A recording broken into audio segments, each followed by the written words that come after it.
সংযুক্ত আরব আমিরাতের জনপ্রিয় ফ্র্যাঞ্চাইজি লিগ আইএল টি-20-র এবারের আসরে দুর্দান্ত পারফর্ম করেছেন cutter master Mustafizur Rahman. Dubai ক্যাপিটালসের জার্সিতে ৮ ম্যাচে নিয়েছেন ১৫ উইকেট। পাশাপাশি সর্বোচ্চ উইকেট শিকারীর তালিকায় দ্বিতীয় অবস্থানে থেকে এবারের আসরের যাত্রা শেষ করেছেন তিনি।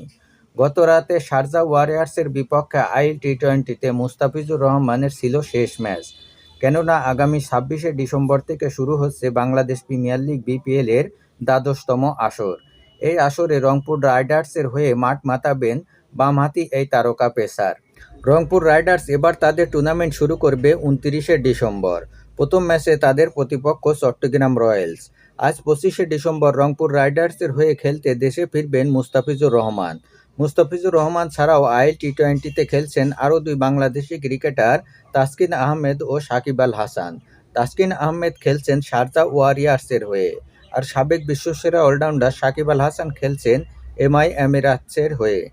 যদিও বিপিএল-এর কারণে তাসকিন আহমেদকেও মুস্তাফিজুর রহমানের সাথে দেশে ফিরে আসতে হচ্ছে। শারজা ওয়ারিয়র্সের জার্সিতে ৬ ম্যাচে ৯ উইকেট নিয়েছেন ডানহাতি পেসার তাসকিন আহমেদ। বিপিএলে তাসকিন আহমেদ এবার খেলবেন ঢাকা ক্যাপিটালসের জার্সিতে। ঢাকা ক্যাপিটালস আগামী ২৭শে ডিসেম্বর রাজশাহী ওয়ারিয়র্সের বিপক্ষে ম্যাচ দিয়ে তাদের বিপিএল যাত্রা শুরু করবে।